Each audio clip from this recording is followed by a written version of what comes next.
Dzień dobry. Zobaczcie, siedzi sobie czapla. Mam bardzo duży zoom, a nie wzięłam statywu, więc nie wiem, czy to będzie dobrze widać.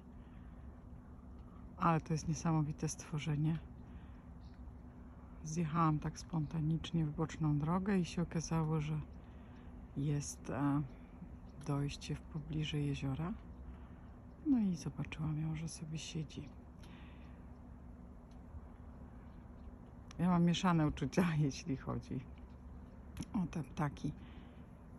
Z jednej strony są mega cierpliwe, naprawdę to wzór do naśladowania, do nauki cierpliwości. A z drugiej strony wyjadają ryby.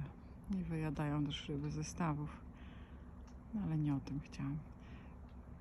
W każdym razie długą chwilę tutaj patrzyłam na nią, jak stała bez ruchu. Totalnie bez ruchu. I czekała na ten moment. To jest takie niesamowite. Dziś rano miałam taki temat na tapecie, że jak byłam mała, za szybko odpuszczałam. Rezygnowałam z tego, czego chciałam, o czym marzyłam.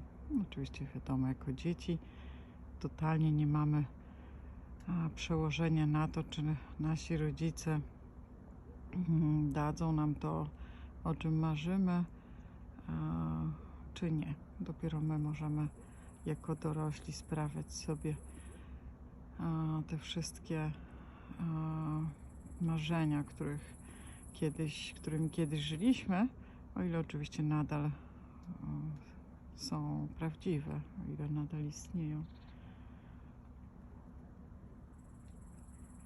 I tak jak zobaczyłam ją, to tak sobie właśnie pomyślałam, że to jest taka ostoja cierpliwości. Spróbuję ją może oddalić. Teraz to chyba w ogóle nie będzie widać. Ale sam spokój tej wody jest niesamowity. Cisza i spokój. Tak, Mazury we wrześniu to jest chyba jedyny moment, kiedy są dla mnie akceptowalne. Latem troszeczkę przytłacza mnie ilość ludzi tutaj.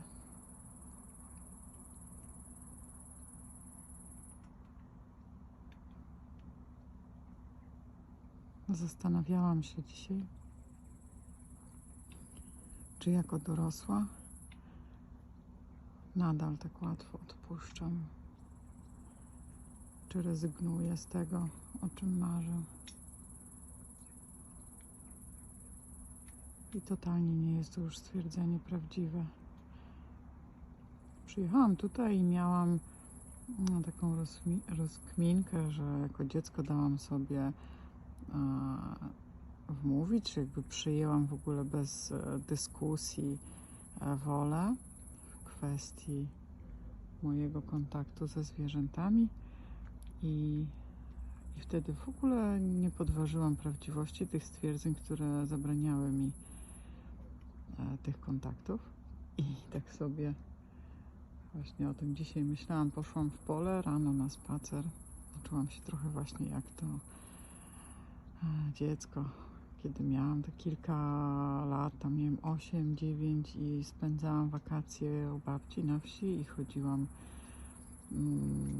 po wsi do różnych ciotek i wujków i u nich w zagrodach spędzałam czas. Moja babcia nie miała żadnych zwierząt hodowlanych.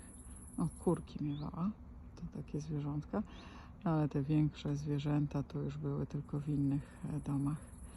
I dzisiaj poszłam w pole, chciałam dojść polem do lasu. Przekroczyłam przez jedną blokadę, która była dla koni. Później się okazało, że rzeczywiście na końcu tego pola te konie były. Totalnie mną nie zainteresowane. Drugi raz do nich wyszłam dopiero z jabłkami, to zechciały się mną zainteresować, ale tylko też na tą chwilę, na ile miałam te jabłka. Gadam trochę bez ładu i składu, mam wrażenie. Ale chciałam powiedzieć, że uświadomiłam sobie dzisiaj, nazwałam to, usystematyzowałam, że jako dorosła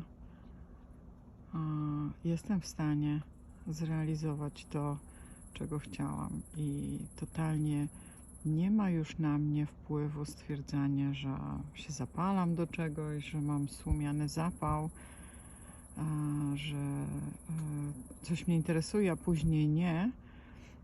Zawsze moją córkę tutaj w tym wspieram, żeby się nie stresowała żadnym słomianym zapałem, że jest to po prostu doświadczenie. I ja postrzegam to tak samo. I teraz widzę już jako dorosła, że to, czego chcę i co jest dla mnie ważne, to się wydarza. Doprowadzam do wydarzenia tego. I to jest dla mnie bardzo ważne. Wiecie, to jest taki kolejny element tego, że możesz na sobie polegać, że ja mogę na sobie polegać. Kiedyś byłam na sesji takiej uzdrowicielskiej i właśnie kiedy tak się żaliłam, że jestem sama i nie ma tej rodziny, na której można by polegać, i w ogóle, że trzeba samodzielnie wszystko ogarniać, wiecie, te matki, Polki, cierpiętnice, to właśnie dostałam pytanie, czy jest ktoś, na kim mogę tak w pełni, totali polegać. I odpowiedź była olśniewająca. Tak, jest taki człowiek w moim życiu. To jestem ja. Mogę na sobie totalnie polegać. I to jest naprawdę niesamowite. Niesamowite jest to, jak z wiekiem to wszystko nam się układa i uspokaja. Mam 47 lat. Ogromny spokój w sobie. Oczywiście to nie jest tak, że jestem tylko spokojem i jak ta woda na tym jeziorze, że stoję bez ruchu, bez żadnych emocji. Składam się zarówno ze spokoju, jak i z niepokoju, z dobra i zła. Nie może tak istnieć tylko część energii bez tej drugiej części, która ją uzupełnia. I o ile rano siedziałam i medytowałam w polu, patrząc na jelenie, o tyle później wykazałam się swoją słabością i troszeczkę mocniej przegoniłam konie pod maską, jadąc tutaj przez lasy. Już dosyć ciekawe miejsce, bardzo mały ruch. Jak przyjeżdżałam tutaj, to wszyscy mnie wyprzedzali. Jechałam 50 na godzinę, 60, to już w ogóle w porywach, bo byłam tak zafascynowana tą zielenią dookoła, że totalnie nie byłam w stanie jechać do przodu, bo po prostu głowa mi latała dookoła. Patrzcie, cały czas jak ona siedzi bez ruchu, nie wiem, czy to widzicie.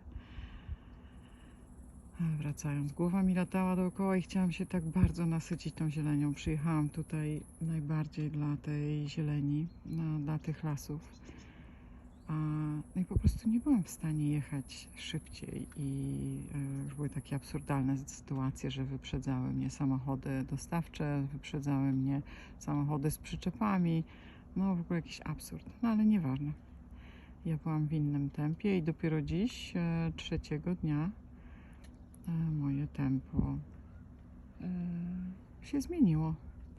Nasyciłam się tym spokojem, osadziłam się znowu i nagle jak wyjechałam, to poczułam, że mam ochotę jechać szybciej. Oczywiście nie jechałam żadne miliony kilometrów, tylko miałam ich 80.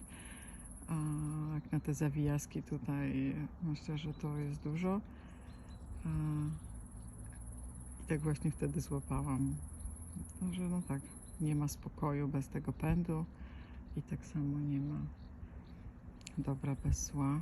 I to nasze oczekiwanie, że świat się zmienia, będzie tylko dobre, to oczywiście nie istnieje, bo tak jak mamy w sobie dobro, czynimy dobro, tak samo naturalne jest, że się wściekamy że wrzeszczę na coś, że się wścieknę z bezsilności.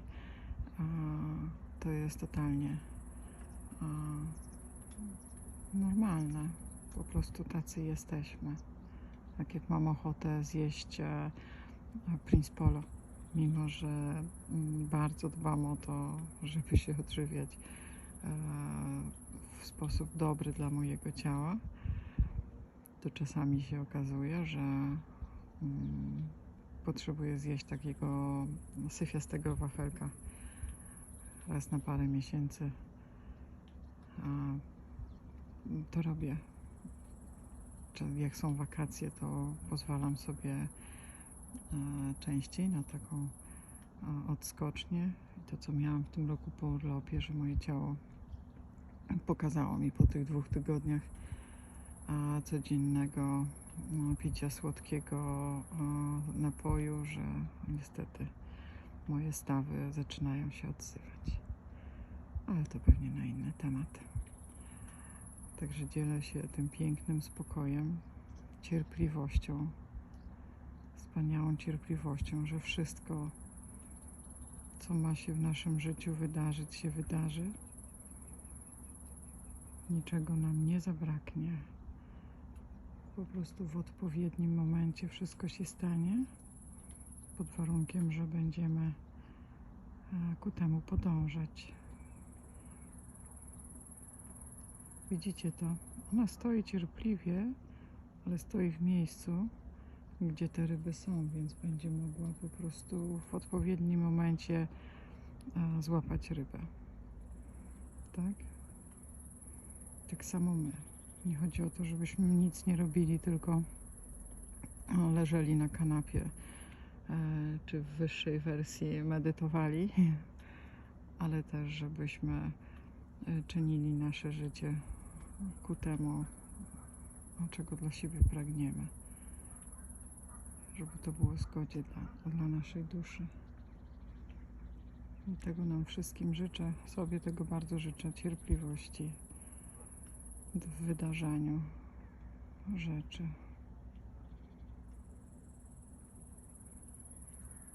Ciekawa jestem, ile jeszcze jej zajmie otrzymanie następnej ryby. Już prawie 13 minut.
Bardzo Ci dziękuję za cierpliwość i za wytrwałość.